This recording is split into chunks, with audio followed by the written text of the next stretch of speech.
అప్పు ఇచ్చువారు భాగ్యవంతులు. దేవునికి స్తోత్రం. నేను ఎందుకు ఈ మాట చదువుతున్నానయ్యా అంటే, సాధ్యమైనంత మట్టుకి అప్పు ఏమండి, అప్పు పెద్ద ముప్పు. అప్పు ఏంటిది చెప్పండి?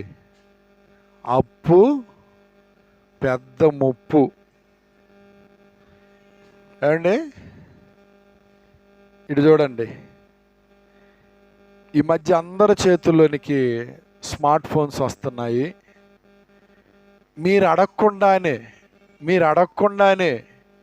మీరు ఒకరి దగ్గరికి వెళ్ళి మాకు కావాలి, డబ్బులు కావాలని అడగకుండానే మీకు డబ్బులు ఇస్తామంటున్నారు. క్రెడిట్ కార్డ్స్, లోన్స్ మీకు ఇస్తాం, మీరు తీసుకోండి అని అంటున్నారు. కొంతమంది ఏం చేస్తున్నారు అంటే, ఎరక్క ఇస్తున్నారు కదా అని చెప్పేసి అని తీసుకుంటున్నారు.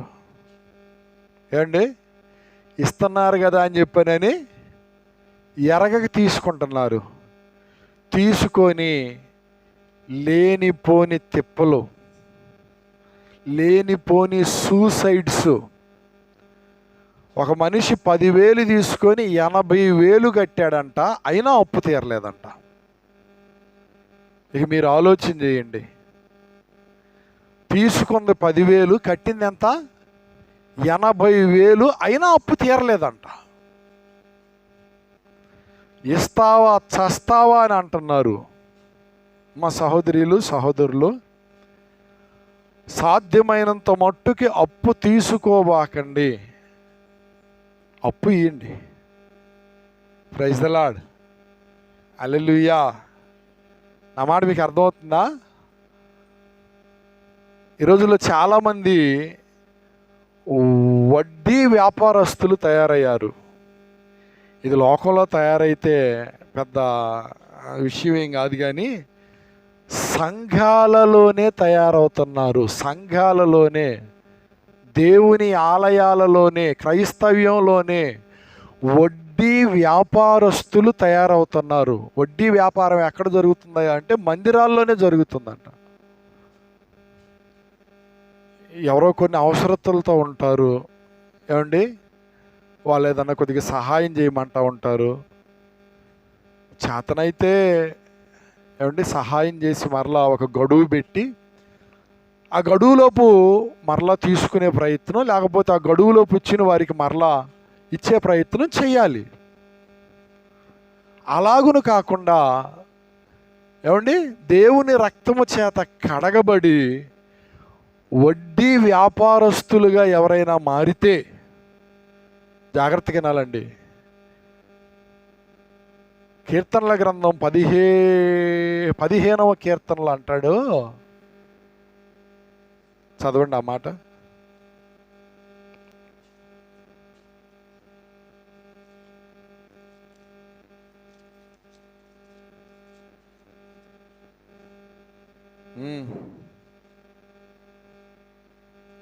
యెహోవా, నీ గుడారములో అతిథిగా ఉండదగిన వాడెవడు? నీ పరిశుద్ధ పర్వతం మీద నివసింపదగిన వాడు ఎవడు? యథార్థమైన ప్రవర్తన కలిగి నీతిని అనుసరించుచు హృదయపూర్వకముగా నిజము పలుకువాడే. అట్టివాడు నాలుగుతో కొండెములాడడు, తన చెలికానికి కీడు చేయుడు, తన పొరుగు వాని మీద నింద మాపుడు, అతని దృష్టికి నీచుడు అసహ్యుడు. అతడు యెహోవా యందు భయభక్తులు కలిగిన వారిని సన్మానించును. అతడు ప్రమాణము చేయగా నష్టము కలిగిన మాట తప్పుడు. తన ద్రవ్యము వడ్డీకి ఇవ్వడు. ఇస్తాడు అన్నారా, ఇవ్వడు అన్నారా? చెప్పండి. ఏమండి, వడ్డీ వ్యాపారస్తుల గురించి బైబిల్ గ్రంథంలో చాలా మాటలు ఉన్నాయి. వడ్డీ వ్యాపారం చేస్తే ఏమండి, వడ్డీ వ్యాపారం చేస్తే ఎటువంటి పరిస్థితులు, పరిణామాలు ఎదురవుతాయో సందర్భం వచ్చినప్పుడు మరొకసారి నేను పంచుకుంటాను. నా మాట మీరు జాగ్రత్తగా వినాలా. ఎవరైనా అవసరతల్లో ఉన్నప్పుడు వారికి సహాయం చేయటము లేదా వారి ద్వారా సహాయాన్ని పొందుకోవటము మంచిదే. ఏమంటే దేవుని పిల్లలుగా ఉన్నటువంటి వారు వడ్డీ వ్యాపారం చేయకూడదు అండి. లోకంలో అన్ని జనులు చేస్తూ ఉంటారు, అది వేరే విషయం. కానీ దేవుని పిల్లలు మాత్రం వడ్డీ వ్యాపారం చేయకూడదు. ఎవరైనా అవసరతుల్లో ఉంటే, నీ దగ్గర కాస్త ధనం ఉంటే ఏమండి, అతడు పొందదగిన వాడు అని తెలిసినప్పుడు అతనికి సహాయం చేయడము, ఒక ఇన్ టైం, ఒక రైట్ టైం పెట్టుకొని మరలా వాటిని తీసుకోవడం.